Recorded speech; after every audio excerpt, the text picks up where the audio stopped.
கண்மலையும் எங்கள் மீட்பெருமாகிய கர்த்தாவே, அடியனுடைய வாயின் வார்த்தைகளும் இதோ இங்கு அமர்ந்திருக்கிற உமது பிள்ளைகளாகிய எங்கள் அனைவரின் இருதயத்தின் தியானமும் கர்த்தருடைய சமூகத்திலே பிரீதியாய் இருப்பதாக. ஆமென். உட்காருவோம்.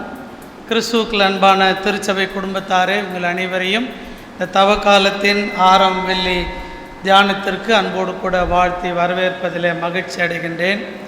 சிறப்பாக இந்த நாளிலும் இந்த வாய்ப்பை எனக்கு தந்த ஆண்டவருக்கு முதலாவது என்னுடைய நன்றிகளை தோத்திரங்களை தெரிவித்துக் கொள்ளுகின்றேன். நம்முடைய குருசேகத்தினுடைய ஆயர் தலைவர் அருள் திரு சுரேஷ் திலக் ஆயர் அவர்களுக்கும் ஆயரம்மா அவர்களுக்கும் குடும்பத்தாருக்கும் நன்றி தெரிவிக்கின்றேன். பயிற்சி ஆயர் லோகேஷ் திருமிகு லோகேஷ் அவர்களுக்கும் மற்றும் குருசேகத்தினுடைய செயலர் பொருளர் மற்றும் திருவிருந்து உதவியாளர்கள், திருச்சபையினுடைய பெரியோர்கள், இறை மக்கள், அனைத்து ஐக்கிய சங்கங்களுக்கும் நான் சார்ந்திருக்கின்ற படப்பை குருசேகரத்தின் சார்பாக என்னுடைய வாழ்த்துதலை தெரிவித்துக் கொள்வதிலே நான் மகிழ்ச்சி அடைகின்றேன். கடவுள் நம்முடைய வாழ்விலே மீண்டுமாக ஒரு தவக்காலத்தை கிருபையாக தந்திருக்கின்றார். இந்த தவக்காலங்கள் நம்முடைய ஆன்மீக வாழ்வுக்கு, பக்தி வாழ்வுக்கு வலு சேர்க்கின்ற ஒரு நாட்கள். ஏதோ ஒவ்வொரு ஆண்டும் இது நம்முடைய திருச்சபை நாட்காட்டியில் வந்து போகின்ற ஒரு தவக்காலம், கடினமான காலம் என்று சொல்லி இவைகளை எடுத்துக்கொள்ளாமல் ஒவ்வொரு ஆண்டும் கடவுள் கிருபையாக எனக்கு ஒரு புதிய ஆண்டை தந்திருக்கின்றார். இந்த தவக்காலங்கள் என்னுடைய வாழ்விலே ஒரு மறுரூபத்தையும் மாற்றுருவாக்கத்தையும் கொண்டு வருகிறது என்று விசுவாசித்து இந்த தவக்காலத்தை பக்தி வினயத்தோடு நாம் கடந்து வருகிற பொழுது நிச்சயமாக கடவுள் நம்முடைய வாழ்விலே நன்மைகளை, ஆசீர்வாதங்களை நிறைவாக தந்து வழி நடத்துகின்றார். அன்பானவர்களே, இன்றைக்கு நம்முடைய பேராய வழிபாட்டு முறைமையின்படி நாம் சிந்திக்கும்படியாக கொடுக்கப்பட்டிருக்கின்ற தலைப்பு உடைக்கப்பட்டோருக்காக உடைக்கப்படும் ஆண்டவர். 5/2/2026 ஆண்டு செய்தித்தாளில் வந்த ஒரு செய்தி. அப்பா எங்களை மன்னித்து விடுங்கள் என்று சொல்லி காஜியாபாத் உத்தரப்பிரதேசத்தை சார்ந்த ஒரே குடும்பத்தை சார்ந்த 3 பெண் பிள்ளைகள் 9வது மாடியிலிருந்து கீழே விழுந்து தற்கொலை செய்து கொள்கிறார்கள். காவல்துறையினுடைய விசாரணையிலே ஏன் இந்த மரணம் நிகழ்ந்தது என்று சொல்லி விசாரிக்கின்ற பொழுது அந்த பிள்ளைகள் மொபைல் கேமுக்கு அடிமையாயிருக்கிறார்கள். பெற்றோர் அவர்கள் பயன்படுத்தின அந்த மொபைல் ஃபோனை வாங்கி வச்சிட்ட காரணத்தினால மனம் உடைந்த அந்த பெண் பிள்ளைகள் 3வது மாடியிலிருந்து விழுந்து தற்கொலை செய்து கொண்டார்கள் என்கிற செய்தி எல்லோருடைய உள்ளத்தையும் உருக்குகின்ற ஒரு செய்தியாக நான் வாசித்தேன். அன்பானவர்களே, இன்றைக்கு நாம் வாழுகின்ற உலகத்திலும் கூட இப்படி எண்ணிறைந்த சம்பவங்கள் அன்றாடம் நடைபெற்று கொண்டிருக்கின்றன. தோல்வியின் பயம் அல்லது மனமுடைந்த சூழல் அல்லது ஒருவரை ஒருவர் நேசிப்பதில் ஏற்படுகின்ற பிளவுகள், குடும்பத்தில் ஏற்படுகின்ற பிரச்சனைகள் காரணமாக மனமுடைந்த அநேகம் பேர் இன்றைக்கு தற்கொலைக்கு நேராக ஓடிக்கொண்டிருக்கின்றார்கள். அன்புக்குரியவர்களே, சிலுவை நமக்கு காயம்பட்ட கடவுளையும் அந்த கடவுள் அருளுகின்ற ஆறுதலையும் நமக்கு முன்பாக கொண்டு வருகிறது. நம்முடைய பேராயத்திலே இந்த ஆண்டு சிறப்பாக ஒவ்வொரு வெள்ளிக்கிழமையும் கடவுளை அறிவோம் என்கிற தலைப்பின் கீழாக மிக அழகான தலைப்புகளை கொடுத்து அவைகளின் வழி நாம் ஆராதிக்கின்ற கடவுளை குறித்து அறிந்து கொள்வதற்கான ஒரு வாய்ப்பை நமக்கு பேராயம் தந்திருக்கிறது. அதன் வழி இந்த கடந்த 5 வாரங்களாக ஆற்றுப்படுத்துகின்ற கடவுளையும், நீதி வழங்குகின்ற கடவுளையும், மீட்டுருவாக்கம் செய்கின்ற ஆண்டவரையும், எல்லை கடந்து அருட்பொழிவு செய்யும் ஆண்டவரையும், ஊழியரின் உடனிருக்கும் ஆண்டவரை குறித்து நாம் சிந்தித்தோம். இந்த நாளிலும் உடைக்கப்பட்டவருக்காக உடைபடுகின்ற ஆண்டவரை குறித்து நாம் தியானிக்கவிருக்கிறோம். இன்றைக்கு நாம் வாசிக்க கேட்ட ஏசாயா 52, 53 இறைவாக்கு பகுதிகள் என்பது இஸ்ரேல் மக்கள் பாபிலோனிய அடிமைத்தனத்தில் இருந்த பொழுது கடவுள் இறைவாக்கினர் வழியாக அவர்களுக்கு கொடுத்த ஆறுதலின் செய்தியை நமக்கு கொண்டு வருகிறது. நீதியோடு இருக்கின்ற ஒருவர் அநீதியால் துன்புறுகின்றதை இந்த பகுதி நமக்கு மையமாக கொண்டிருக்கிறது. துன்புறும் ஊழியர், வரவிருக்கின்ற மேசியா, வரவிருக்கின்ற கிறிஸ்து என்பதை 600 ஆண்டுகளுக்கு முன்பாக ஏசாயா இறைவாக்கினர் தமது இறைவாக்கின் வழி பாபிலோனில் அடிமையாயிருந்த இஸ்ரேல் மக்களுக்கு தீர்க்க தரிசனம் உரைத்த ஒரு பகுதி இந்த பகுதி. அன்பானவர்களே, இந்த பகுதியின் வழி 3 தலைப்புகளிலே நாம் தியானிக்க அழைக்கப்படுகின்றோம். முதலாவதாக, அநீதிக்காக தண்டிக்கப்படுகின்ற ஒரு ஊழியர். யூத மக்களுடைய வரலாற்றிலே அநேக முறை அவர்கள் பிற அரசுகளினாலே அவர்கள் சிறைப்படுத்தப்பட்டிருந்தார்கள். பல்வேறு விதமான அடிமைத்தனங்களுக்குள்ளாக அவர்கள் வாழ்ந்து கொண்டிருந்தார்கள். ஆக இந்த அடிமைத்தன வாழ்விலிருந்து அவர்கள் பல நேரங்களிலே அநீதியாக துன்பங்களை ஏற்ற ஒரு நிலையை அவர்கள் கடந்து வந்த சூழல். ஆக யூத வரலாற்றிலே இந்த ஒடுக்குதலுக்கும் ஒதுக்கப்பட்ட சூழல்களிலுமிருந்து அவர்களை மேசியா வந்து விடுவிப்பார் என்கின்ற ஆறுதலின் செய்தியை இந்த ஏசாயா 52, 53 பகுதிகள் நமக்கு அழகாக எடுத்து சொல்லுகிறது. இயேசு ஆண்டவர் தன்னுடைய திருப்பணியிலே அநேக முறை நிராகரிக்கப்பட்ட அனுபவத்திற்குள்ளாக அவர் கடந்து வந்தார். அவருடைய பிறப்பு நாசரேத் ஊரிலிருந்து நன்மை வரக்கூடுமா என்று சொல்லி அவர் பிறந்த ஊரை வச்சு அவரை அநேகம் பேர் நிராகரித்தார்கள். இயேசுனுடைய பெற்றோரை கொண்டு அவரை நிராகரித்தார்கள். இவர் யோசேப்பின் மகன் அல்லவா, தச்சனின் மகன் அல்லவா, மரியாளின் மகன் அல்லவா என்று சொல்லி அவருடைய குடும்பத்தின் பெயரால் பல நேரங்களிலே அவர் நிராகரிக்கப்பட்டார். அது மட்டுமல்ல, அவருடைய திருப்பணி காலத்திலேயும் சதிசெயர்கள் சரி, பரிசெயர்கள் சரி, சமய தலைவர்களால் சரி, அவருடைய திருப்பணிகளில் பல நேரங்களிலே நிராகரிக்கப்பட்ட அனுபவத்துக்குள்ளாக கிறிஸ்து பல நேரங்களிலே கடந்து வந்தார்.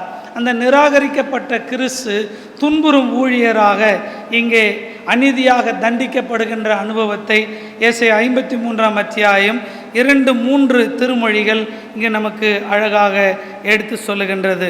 அன்பானவர்களை, ஏசா தன்னுடைய பிறப்புரிமையை இழந்தது போல, கோலியாத் தாவீதை இழந்தது போல, இயேசு ஆண்டவரும் கூட தன்னுடைய திருப்பணியிலே பல நேரங்களிலே நிராகரிக்கப்பட்ட அனுபவத்துக்குள்ளாக கடந்து வருகின்றார். இங்கே சித்தரிக்கப்படுகின்ற நிராகரிப்பு என்பது நம்மை சுற்றிலும் நடக்கின்ற அன்றாட நிகழ்வுகளை ஒத்திருக்கிறது.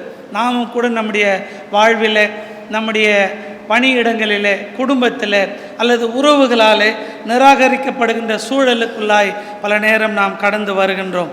யாக்கோபு 1ஆம் அத்தியாயம் 12ஆம் வசனம் இப்படி சொல்லுகிறது: சோதனையை சகிக்கிற மனுஷன் பாக்கியவான், அவைகளை தாங்கின பின்பு அவனுக்காக கர்த்தர் வைத்திருக்கிற ஜீவ கிரீடத்தை அவன் பெறுவான் என்று சொல்லி, இயேசு ஆண்டவருடைய திருப்பணியில் கூட ஒருபுறம் அவருடைய திருப்பணிகளை, அவர் செய்த அற்புத அடையாளங்களை பார்த்து ஒரு கூட்ட மக்கள் அவரை புகழுகிறார்கள். ஆனால் அதே நேரம் ஒருபுறம் அவரை நிராகரிக்கின்ற மக்கள் கூட்டமும் அவருடைய திருப்பணியிலே இருந்தது என்று சொல்லி நாம் பார்க்கின்றோம். அன்புக்குரியவர்களே, ஆக நம்முடைய வாழ்விலும் கூட அப்படி பல நேரங்களிலே நாம் நிராகரிக்கப்படுகிறோம், பிறரால் காயப்படுத்தப்படுகின்ற அனுபவத்துக்குள்ளாக கடந்து வருகிறோம். இயேசு ஆண்டவர் தன்னுடைய சீடர்களால் கைவிடப்படுகின்றார், தான் நேசித்த மக்களால் நிராகரிக்கப்படுகின்றார். ஆனால் அவைகளை அவர் துணிவோடு எதிர்கொள்ளுகின்ற பொழுது ஆண்டவர் துன்புறுகிற ஊழியர் வழியாக நமக்கு சொல்லுகின்ற செய்தி, அந்த நிராகரிப்பும் அந்த ஒடுக்குதலும் நிச்சயமாக நமக்கு கடவுளுடைய நிறைந்த நன்மைகளை, ஆசீர்வாதங்களை கொண்டு வரும் என்று சொல்லி, இன்றைக்கும் கூட ஒருவேளை நடைபெற்று கொண்டிருக்கிற இந்த போர் சூழல் மத்தியிலே அநேக மக்கள் கைவிடப்பட்ட சூழலிலே இருக்கின்றார்கள். ஒருவேளை மன விரக்தி, மன காயங்களால் பாதிக்கப்பட்ட அநேக மக்கள் இன்றைக்கு இருக்கின்றார்கள். அவர்களுக்கு நடுவிலே இந்த துன்புறுகிற ஊழியர் அவர்களுக்கு ஆறுதலை தருகின்றவர்கள் இருக்கின்றார். அன்பானவர்களே, நம்முடைய வாழ்கின்ற சகோதர சகோதரிகள் மத்தியிலே நிராகரிக்கப்பட்ட மக்களை தேடி சென்று அவர்களுக்கும் கடவுள் தருகின்ற விடுதலை, கடவுள் தருகின்ற மகத்துவங்களை நாம் எடுத்து சொல்வதற்கு நீங்களும் நானும் அழைக்கப்படுகின்றோம். இரண்டாவதாக, நிந்தைகளையும் அவமானங்களையும் ஏற்றுக்கொள்ளுகின்ற ஊழியர். ஏசாயா 53ஆம் அத்தியாயம் 4 மற்றும் 9 திருமொழிகளை வாசிக்கின்ற பொழுது அவர் மேல் வீண் பழியை சுமத்துகிறார்கள், நிந்தையும் அவமானத்தையும் அவர் மேல் சுமத்துகிறார். அவைகளை ஏற்றுக்கொள்ளுகின்ற ஒரு ஊழியரை இங்கே நாம் பார்க்கின்றோம். பாடுபடுகின்ற தாசன். அவர் எந்த பாவமும் அறியாதவர். ஆனால் நம்முடைய மீறுதல்கள், நம்முடைய அக்கிரமங்கள் அவர் மேல் சுமத்தப்பட்டது என்று ஏசாயா இறைவாக்கினர் சொல்லுகிறதை பார்க்கிறோம். நம்முடைய அக்கிரமங்கள் நிமித்தம் அவர் நொறுக்கப்பட்டார். நம் அனைவருடைய அக்கிரமங்களை பிதாவாகிய கடவுள் அவர் மேல் சுமத்தினார் என்று சொல்லி பார்க்கிறோம். பொதுவாக நம்முடைய சுபாவம் என்னன்னா, நம்ம தப்பு செஞ்சு ஒரு தண்டனை அனுபவிச்சோம்னா அதை ஒரு வேளை ஏற்றுக்கொள்ள முடியும்.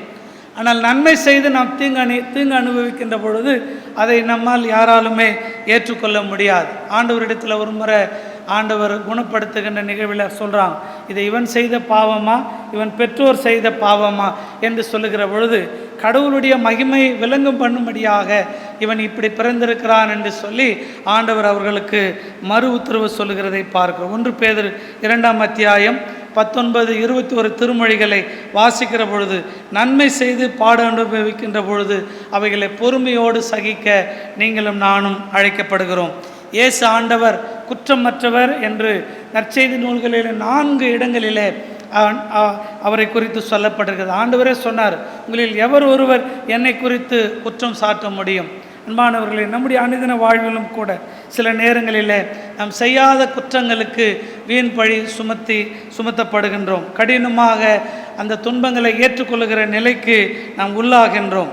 ஆனால் அநீதியான இந்த விமர்சனங்களை துணிவோடு இயேசு ஆண்டவரை போல, அந்த நிந்தைக்கும் அவமானத்துக்கும் உள்ளான ஊழியரை போல ஏற்றுக்கொள்ளுகிற பொழுது பிதாவானவர் எல்லா நாமத்துக்கும் மேலான நாமத்தை இயேசு ஆண்டவருக்கு கொடுத்தது போல இன்றைக்கு அவிதமாய் அநீதியாய் பாடுகளையும் பழிகளையும் துன்பங்களையும் அவமானங்களையும் ஏற்றுக்கொள்ளுகிற நமக்கு ஆண்டவர் நிச்சயமாக அவைகளிலிருந்து விடுதலையை தருவார் என்பதை இந்த பகுதி நமக்கு அழகாக சுட்டி காட்டுகிறது. பில்லி கிரஹாம் அவர்கள் ஒரு முறை லண்டன் மாகாணத்திற்கு ஊழியத்திற்காக வருவதாக இருந்தது. அப்பொழுது அமெரிக்க பத்திரிகைகள் அவரை குறித்து இவ்விதமாக ஒரு செய்தியை வெளியிட்டதான், சுவிசேஷ சர்க்கஸ் நடத்துகின்ற ஒரு பிரசங்கியார் வருகிறார், சுவிசேஷ சர்க்கஸ் நடத்துகின்றவர் இங்கு வருகிறார் என்று சொல்லி எல்லா பத்திரிகையிலும் அதை தலையங்கமாக எழுதின பொழுது அந்த செய்தி அவரை மிகவும் வேதனைக்குள்ளாக ஆக்கியது. பில்லி கிரஹாம் அவர்கள் ஆண்டவரை நோக்கி ஜெபித்தார்கள். ஆண்டவரே, உம்முடைய ஊழியத்திற்காகத்தானே நான் போகிறேன், என் மேல் விதமாக வீண் பழியை சுமத்துகிறார்களே, நிந்தைகளையும் அவமானமான சொற்களையும் பேசுகிறார்களே என்று சொல்லி அவர் போய் சேர வேண்டிய அந்த ரயில்வே ஸ்டேஷன் வந்தது. அப்பொழுது அவர்கள் இந்த ட்ரெயின்லேருந்து இறங்கணும். அப்போ ஆண்டவர் அவரோட பேசினாராம். அவரை வரவேற்பதற்கு ஒரு கூட்டம் அந்த ரயில்வே ஸ்டேஷனில் காத்திருந்தது. அப்போ சொன்னாராம், மகனே, அவர்களை பார், உன்னை நிந்திப்பதற்கு ஒரு கூட்டம் இருந்தாலும் உனக்காக ஜெபிப்பதற்கு ஒரு கூட்டம் இருக்கிறது, உன்னை ஏற்றுக்கொள்வதற்கு ஒரு கூட்டம் இருக்கிறது, கடவுளுடைய வார்த்தையை கேட்பதற்கு ஒரு கூட்டம் இருக்கிறது. ஆகவே இப்படிப்பட்ட காரியங்களை தூர ஒதுக்கி வைத்துவிட்டு உனக்காக கொடுத்திருக்கிற இந்த திருப்பணியை மகிழ்ச்சியோடு செய் என்று சொல்லி.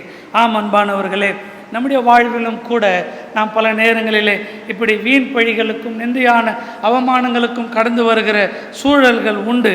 ஆனால் அவைகள் மத்தியிலே 1 பேதுரு 2ஆம் அத்தியாயம் 23ஆம் திருமொழி சொல்லுகிறது போல நீதியுள்ள ஒரு நியாயாதிபதி நமக்கு இருக்கிறார்.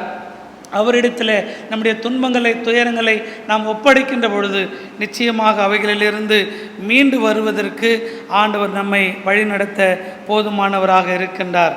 அன்புக்குரியவர்களே, தமிழ்நாடு இறையியல் கல்லூரியில் நாங்கள் படித்து கொண்டிருந்த பொழுது ஒரு இன்டர்ன்ஷிப்புக்காக எங்களை இன்டர் ரிலீஜியஸ் அந்த அவங்களோடு கூட அனைத்து பிற சமய வழிபாட்டு தலங்களுக்கு அழைத்து போவார்கள். அப்போது ஒரு பிற சமய கோயிலுக்கு நாங்கள் போயிருந்தோம். அங்கே நடைபெற்ற ஒரு காட்சி ரொம்ப ஆச்சரியமாக இருந்தது. என்னன்னு சொன்னால், நம்ம பயன்படுத்துகிற அந்த ₹1 காயின் இருக்கு இல்லையா, ₹1 அல்லது ₹2 காயின், அந்த மக்களெல்லாம் அந்த கடவுளர்களுக்கு முன்னாடி அந்த காயினை வச்சுட்டு ஒரு பெரிய கத்தி கொடுக்குறாங்க. அந்த கத்தி எடுத்து அந்த காயினை 2ஆக வெட்டிட்டு அவங்க கடவுளர்களை வணங்கி விட்டு போயிடுறாங்க. அப்போ எங்களை அழைத்து கொண்டு போன ஒரு இடத்துல நாங்கள் கேட்டோம், இது என்ன இங்கே இப்படி ஒரு வேண்டுதல் செய்கிறாங்களே அப்படின்னு சொல்லி. அப்போ அவங்க சொன்னாங்க, இந்த கடவுள் ஒரு வினோதமான கடவுள்.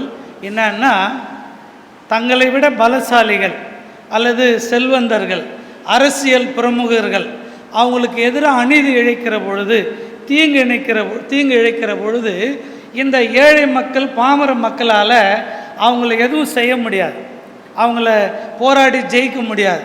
அப்போ இவங்க என்ன பண்ணுவாங்க, இந்த கடவுளுக்கு முன்னாடி நின்று, சாமி நீயே பார்த்துக்க அப்படின்னு சொல்லி அந்த காயினை வெட்டி போட்டுட்டு அவங்க மனசில் இருக்கிற பாரத்தையெல்லாம் இறக்கி வச்சுட்டு போயிடுவாங்க. அந்த கடவுள் அதுக்கு நீதி செய்கிறவர் என்பது இவர்களுடைய நம்பிக்கை என்று சொன்னார்கள். அது உண்மையா பொய்யா ஒருபுறம் இருக்கட்டும், ஆனால் நம்முடைய கடவுள் அநீதிக்கு பழி வாங்குகிற கடவுள். ஆக அன்பானவர்களே, இயேசு ஆண்டவர் இங்கே நிந்தைகளையும் அவமானங்களையும் துன்பங்களையும் ஏற்றுக்கொண்டு தன் மீது சுமத்தப்பட்ட இந்த வீண் பழிகளை அவர் பொறுமையோடு சகித்தார் என்று சொல்லி பார்க்கிறோம். இந்த தவ காலங்கள் அப்படிப்பட்ட ஒரு தெய்வீக அனுபவத்துக்குள்ளாக, மனமாற்றத்துக்குள்ளாக நம்மை கொண்டு வர வேண்டும். நாம் அதற்காக கடவுளிடத்தில் நம்மை அர்ப்பணிப்போம். நாம் சந்திக்கிற துன்பங்களும் பாடுகளும் ஒருவேளை நமக்கு கடினமாக இருக்கலாம். கம்பளி பூச்சினுடைய அந்த டிரான்ஸ்ஃபர்மேஷனை பற்றி நம்ம வாசிக்கும் பொழுது அதனுடைய அந்த உருமாற்றம் என்பது மிக கடினமான ஒரு காலகட்டங்களுக்குள்ளாக கடந்து போகும். அதை பார்க்குறவங்க யாருமே விரும்ப மாட்டாங்க. அது அப்படிப்பட்ட ஒரு அகோரமான சூழலிலே அதனுடைய வாழ்வில் ஒரு பெரிய மாற்றம் நிகழ்கிறது. ஆக நம்முடைய வாழ்விலும் கூட கிறிஸ்துவுக்காக நிந்தைகளையும் துன்பங்களையும் அவமானங்களையும் ஏற்றுக்கொள்கிற பொழுது அதை பொறுமையோடு சகிக்க நாம் அழைக்கப்படுகிறோம். இந்த லெந்து காலங்கள் அப்படிப்பட்ட ஒரு அனுபவத்தை நம்முடைய வாழ்க்கையில் கொண்டு வருவோம். அப்படி அந்த ஒரு மறுரூபம் அனுபவத்துக்குள்ளாக அந்த கம்பளி பூச்சி தன்னை அனுமதிக்கிற பொழுது தான் எல்லோராலும் விரும்பி நேசிக்கப்படுகின்ற ஒரு வண்ணத்து பூச்சியாக அதனால் மாற முடிகிறது. ஆக அன்புக்குரியவர்களே, நாம் கிறிஸ்துவுக்காக ஏற்றுக்கொள்கிற நிந்தைகள், அவமானங்கள், வீண் பழிகளை பொறுமையோடு நாம் சுமக்கின்ற பொழுது உடைக்கப்பட்ட கடவுள் நம்மோடு கூட உடன் இருக்கின்றார். அவைகளிலிருந்து மீண்டு வருவதற்கான ஆற்றலை கடவுள் நமக்கு தருகின்றார். மூன்றாவதாக, துன்புறுகின்ற ஒரு ஊழியர், இறை சித்தம் நிறைவேற்றுகின்ற ஒரு ஊழியர். இந்த பகுதியினுடைய நிறைவில் வசனம் 10 நம்ம வாசிக்கிற பொழுது, ஆண்டவர் அவரை நொறுக்க சித்தம் கொண்டார், ஆண்டவருடைய திருவுளம் அவர் கையில் சிறப்புறுகிறது. இந்த உலகத்தில் பிறந்த நம்ம எல்லாருக்குமே நம்ம வாழ்வுக்கான ஒரு இலக்கு இருக்கிறது என்பதை நாம் மறந்து போகக்கூடாது. நம்முடைய வீட்டில் இருக்கிற எல்லா பொருளும், நம்ம பயன்படுத்துகிற எல்லா பொருளுமே ஒரு இலக்கோடு இருக்கிறது. ஒரு கடிகாரம் இருக்குதுன்னு சொன்னால் அதற்கு ஒரு இலக்கு இருக்கிறது, அது தன்னுடைய நேரத்தை காண்பிக்க வேண்டும். அப்படி இலக்கில்லாத பொருள் எதுவாக இருந்தாலும் அதை நாளடைவில் நம்ம கொண்டு போய் குப்பையில் போட்டுருவோம். அப்படி கடவுளுடைய பிள்ளைகளாக, கிறிஸ்தவர்களாகிய நம்ம எல்லாருடைய வாழ்விலும் கடவுள் நமக்காக நியமித்திருக்கிற ஒரு இலக்கு இருக்கிறது. அந்த இலக்கை நோக்கி பயணிக்கின்ற பொழுது இறை திருவுளம் அல்லது கடவுளுடைய சித்தம் என் வாழ்க்கையில் நிறைவேறுவதற்கு என்னை நான் அனுமதிக்கிறேன். எல்லா சூழல், மகிழ்ச்சியாகட்டும், துன்பமாகட்டும், ஏமாற்றங்களாகட்டும், கைவிடப்படுகிற சூழலாகட்டும், எல்லாவற்றிலும் கடவுளுடைய திருவுள சித்தம் என்னுடைய வாழ்க்கையில் நிறைவேறுகிறது என்று சொல்லி நாம் நம்புகிற பொழுது நிச்சயமாக அவைகளை துணிவோடு எதிர்கொள்ளுகிற ஆற்றலை நாம் பெற்றுக்கொள்ள முடியும். ஒருவேளை நான் உங்களை பார்த்து இன்றைக்கி ஜெபிச்சிங்களா அப்படின்னு ஒரு கேள்வி கேட்டால் எல்லாரும் சொல்லுவோம், நான் ஜெபம் பண்ணேன் அப்படின்னு. பைபிள் வாசிங்களா அப்படின்னு சொல்லி கேட்டோம்னா எத்தனை பேர் நமக்கு அதில் நம்ம பதில் சொல்ல முடியும்னு சொல்லி தெரியல. ஆனால் ஒவ்வொரு நாளும் நாம் ஜெபிப்பது என்பது நம்முடைய சித்தத்தை நம்ம கடவுளுக்கு தெரியப்படுத்துகிற ஒன்று. அதை நம்ம நம்புகிறோம். ஏன்னா டெய்லி நம்ம போய் ஆண்டவருடைய சமூகத்தில் நம்ம உரிய விண்ணப்பங்களை நம்ம ஆண்டவர்கிட்ட சொல்கிறோம். ஆனால் கடவுளுடைய திருவுள சித்தம் என்ன என்பதை நாம் அறிந்து கொள்வதற்கு கடவுளுடைய திருவார்த்தைகளை தினந்தோறும் வாசிக்க வேண்டும். அப்போ அந்தந்த நாளில் கடவுளுடைய திருவுள சித்தம் என்ன என்பதை தூய ஆவியானவர் தமது இறை வார்த்தைகளின் வழி நமக்கு வெளிப்படுத்துகின்றார். ஒவ்வொரு நாளும் அவருடைய சித்தம் அறிந்து அவருடைய சத்தம் கேட்டு நாம் வாழ்கிற பொழுது நிச்சயமாக நம்முடைய வாழ்வின் வழி கடவுள் மகிமைப்படுகின்றார். நம்முடைய சித்தம், கடவுளுடைய சித்தம், இது ரெண்டு தான் இந்த உலகத்தில் நடைபெற்று கொண்டிருக்கிறது. கடவுளுக்காக நாம் செய்கிற நற்காரியங்கள் கடவுளுடைய திருவுள சித்தத்தை நமக்கு வெளிப்படுத்துகிற ஒன்றாக இருக்கிறது. ஒவ்வொரு நாளும் நம்ம வாழ்க்கையில் நிறைய எண்ணங்கள் வந்து போகிறது, நிறைய விருப்பங்கள், நிறைய வெறுப்புகள் நம்முடைய வாழ்க்கையில் எண்ணங்களாக நம்முடைய உள்ளத்தில் வந்து தோன்றி மறைவது உண்டு. ஆனால் அவைகள் மத்தியில் நம்ம விரும்பினது நடந்ததுன்னா நம்ம மகிழ்ச்சி கொள்கிறோம். அப்படி நம்ம விரும்பாதது நடக்கிற பொழுது நம்ம கடவுளை கேள்வி கேட்குறோம். ஏன் சாமி என் வாழ்க்கையில் இதை அனுமதிச்சிங்க? ஏன் சாமி எனக்கு இப்படி நடக்குது? அவங்கெல்லாம் நல்லா இருக்கிறாங்க, அவங்க இப்படி இருக்கிறாங்க, எனக்கு மட்டும் ஏன் இந்த பாடு, எந்த துன்பம் என்று சொல்லி நாம் கடவுளை கேள்வி கேட்கின்றவர்களாக இருக்கிறோம். அன்பானவர்களே, கடவுளுடைய சித்தம் நம்முடைய வாழ்வில் நடப்பதற்கு நாம் அனுமதிக்கிற பொழுது நம்முடைய வாழ்வில் துன்பங்களும் அதற்கான படிகள் என்பதை உணர்ந்து வாழ நீங்களும் நானும் அழைக்கப்படுகிறோம். மத்திய 7ஆம் அத்தியாயம் 21ஆம் திருமொழியில் சொன்னார் ஆண்டவர், என்னை நோக்கி ஆண்டவரே ஆண்டவரே என்று சொல்லுகிறவர்கள் பின்னரசிலே நுழைய முடியாது, மாறாக என் பிதாவின் திருவுள சித்தப்படி செய்கிறவர்களே பரலோக ராஜ்யத்துக்குள்ளாக பிரவேசிக்க முடியும். ஆக கடவுளுடைய திருவுள சித்தம் என்பது என்ன? 1 பேதுரு 3ஆம் அத்தியாயம் 9ஆம் வசனம் சொல்லுகிறது, ஒருவரும் கெட்டு போவது கடவுளுடைய சித்தம் அல்ல. இந்த உலகத்தில் பிறந்த எல்லாரும் மீட்கப்பட வேண்டும். ஒரு ஆயர் தன்னுடைய அருளுரையில் சொன்ன ஒரு செய்தியை எனக்கு நினைவுக்கு வருகிறது. மத்தேயு 25ஆம் அத்தியாயத்தில் ஆண்டவருடைய இறுதி தீர்ப்பு நடக்கும் அப்படின்னு நம்ம வாசிக்கிறோம் இல்லையா? அப்படி இறுதி தீர்ப்பில் நம்ம பொதுவாக நம்முடைய பார்வை என்னென்னா, ஆண்டவர் வெள்ளாடுகளை செம்மறியாடுகளை ரெண்டாக பிரிப்பார். நம்ம பொதுவாக என்ன நினைப்போன்னா, நான் எங்கே நிற்பேன்? வெள்ளாடுகள் இருக்கிற இடத்துல தான் நான் நிற்பேன் அப்படின்னு நம்ம நினைப்போம். அப்போது இந்த செம்மறியாடுகள், அப்போ அவங்க அக்கிரமம் செய்தவர் அநியாயக்காரர்கள், உங்களுக்காக நியமிக்கப்பட்டிருக்கிற அந்த இடத்துக்கு நீங்கள் போங்கள் என்று சொல்லி கடவுள் பிரித்து விடுவார். அந்த போதகர் சொன்னார், என்னுடைய விசுவாசமெல்லாம் அந்த பக்கம் ஒருத்தருமே இருக்கக்கூடாதுன்னு நான் கர்த்தர்கிட்ட ஜெபம் பண்ணுறேன் அப்படின்னு சொன்னார். புரியுதா நமக்கு? இல்லை, அந்த செம்மறியாடு பக்கம் உலகத்தில் இருக்கிற யாருமே என்ன பண்ணக்கூடாதான், நிற்கக்கூடாது. எல்லோரும் என்ன பண்ண வேண்டும்? மீட்புக்குள்ளாக கடந்து வர வேண்டும். அதுவே கடவுளுடைய திருவுள சித்தம். அந்த கடவுளுடைய திருவுள சித்தத்தை நிறைவேற்றுவதற்காக தான் பிதாவாகிய கடவுள் தம்முடைய மகனை இந்த உலகிற்கு அனுப்பி தந்தார். எல்லோரும் வாழ்வு பெற வேண்டும், அதுவும் நிறைவாழ்வு பெற வேண்டும் என்று சொல்லி கடவுள் விரும்புகிறார். இன்றைக்கு கிறிஸ்தவர் என்று சொல்லிக் கொள்கிறவர்கள் பல நேரங்களில் நம்முடைய வாழ்க்கையில் அழகான கலைநயமிக்க சிலுவையை மட்டுமே விரும்புகிறவர்களாக இருக்கிறோம். ஆனால் உண்மையான கிறிஸ்தவம் என்பது மற்றவர்களால் நொறுக்கப்பட்ட உடைக்கப்பட்ட மக்களுக்கு உதவி செய்வதற்கு முன் வர வேண்டும். நம்முடைய சிலுவை இல்லாத கிறிஸ்து இருக்கின்றார், ஆனால் சிலரிடம் கிறிஸ்து இல்லாத சிலுவையும் இருக்கிறது. ஆனால் உண்மை என்னவென்று சொன்னால், சிலுவை இல்லாமல் கிறிஸ்து இருக்க மாட்டார் என்பதை நாம் புரிந்து கொள்ள வேண்டும். அந்த சிலுவை மட்டுமே அவருடைய இளைப்பாறுதலை நமக்கு கொண்டு வருகிறது. ஆகவே அன்புக்குரியவர்களே, நம்முடைய வாழ்விலும் கூட நம்முடைய சமூகத்தில் புறக்கணிக்கப்பட்ட, உடைக்கப்பட்ட, ஒதுக்கப்பட்ட மக்கள் அநேகர் நம்மத்திலே வாழ்ந்து கொண்டிருக்கிறார்கள். அந்த நொறுங்கிய மனம் கொண்ட காயம்பட்ட மக்களுக்கு கிறிஸ்துவனுடைய அன்பையும் கிறிஸ்து அருளுகின்ற வாழ்வையும் கொண்டு செல்ல வேண்டியது நம்முடைய கடமையாக இருக்கிறது. நம்முடைய சகோதர சகோதரிகளிடத்தில் நாம் கிறிஸ்துவை வெளிப்படுத்த அழைக்கப்படுகிறோம். உடைக்கப்பட்ட கிறிஸ்து உடைக்கப்பட்ட மக்களோடு கூட இருக்கிறார். Suffering God with suffering humanity என்று சொல்லுவார்கள். அந்த சிலுவையின் நாதரை, கிறிஸ்துவை இந்த தவக்காலத்தில் நாம் நம்முடைய வாழ்விலே உணர்வுபூர்வமாக ஏற்றுக்கொள்ளவும் அவரை பின்பற்றவும் அழைக்கப்படுகிறோம். அந்த கிறிஸ்துவை நொறுக்கப்பட்ட, உடைந்த, காயம்பட்ட மக்களுக்கு கொண்டு செல்ல இந்த தவக்காலங்கள் நம்மை அறிவுறுத்துகிறது. கடவுள் தாமே இந்த திருவார்த்தைகளை நமக்கென்று ஆசீர்வதித்து கொடுப்பாராக. ஆமென். ஜெபம் செய்வோம். அன்பின் பரலோக தகப்பனே, கர்த்தர் கிருபையாய் கொடுத்த இந்த லெந்து காலங்களுக்காக நாங்கள் நன்றி சொல்லுகிறோம். திருச்சபை குடும்பமாய் இந்த நாளிலும் உடைய பரிசுத்த ஆலயத்தில் கலந்து கொள்ளவும் உடைய திருவார்த்தைகளை தியானிக்கவும் கடவுள் எங்களுக்கு பாராட்டின கிருபைக்காக நன்றி சொல்லுகிறோம். கடந்த ஆண்டுகளில் எங்கள் மத்தியிலே வாழ்ந்த அநேகம் பேர் இந்த ஆண்டில் எங்கள் மத்தியிலே இல்லாதிருந்த பொழுதும் கடவுள் கிருபையாய் எங்களுக்கு ஜீவனை தந்து தயை பாராட்டி இருக்கிறீர்.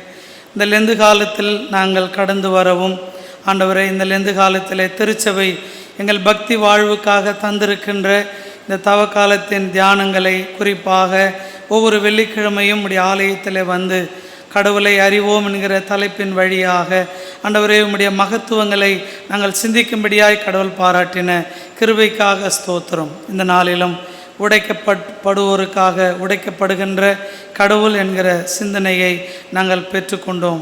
ஆண்டவரே, துன்புறுகிற மனுக்குலத்தோடு துன்புறுகிற ஆண்டவர் கர்த்தாவே எங்கள் மத்தியில் இருப்பதற்காக நாங்கள் நன்றி சொல்லுகின்றோம். ஏசாயா 52, 53 திருமொழிகளை நாங்கள் தியானிக்கிற பொழுது ஆண்டவரே, உம்முடைய தழும்புகளால் நாங்கள் குணமாகிறோம். அப்படி காயம்பட்ட உலகத்திற்கு ஆண்டவரே மருந்தாக கிறிஸ்து இருக்கிறார், சிலுவை இருக்கிறது என்பதை நாங்கள் உணர்ந்து கொள்ளவும் ஆண்டவரே, அந்த சிலுவை நாதரை பிறருக்கு அறிவிக்கின்ற பாத்திரங்களாக எங்களையும் நாங்கள் அர்ப்பணிக்கிறோம். இந்த வழிபாட்டிலே பங்கேற்றிருக்கின்ற திருச்சபை குடும்பத்தார் ஒவ்வொருவரையும் கர்த்தர் பேர் பெறாக ஆசீர்வதிப்பீராக. இந்த லெந்து காலங்கள் உண்மையாகவே அவருடைய வாழ்விலே ஒரு மறுரூபத்தையும் மாற்று உருவாக்கத்தையும் கொண்டு வரட்டும். ஆண்டவரே, கடவுளுக்கு முன்பாக தாங்கள் செய்து கொண்ட பொருத்தனைகள், இந்த தவ காலத்திற்கான ஒடுக்குதல் எல்லாவற்றிலும் கடவுள் உடனிருந்து நடத்திருக்கிற நன்றி சொல்கிறோம். இன்னும் உம்முடைய அன்பிலே ஆண்டவரை அதிகமாய் வளர கர்த்தர் கிருபை பாராட்டுவீராக. குறிப்பாக லெந்து காலத்தில் திருச்சபையின் வழியாய் நடைபெறுகின்ற அனைத்து சிறப்பு வழிபாடுகளையும் பண்டிகை காலங்களையும் கடவுள் ஆசீர்வதியும்.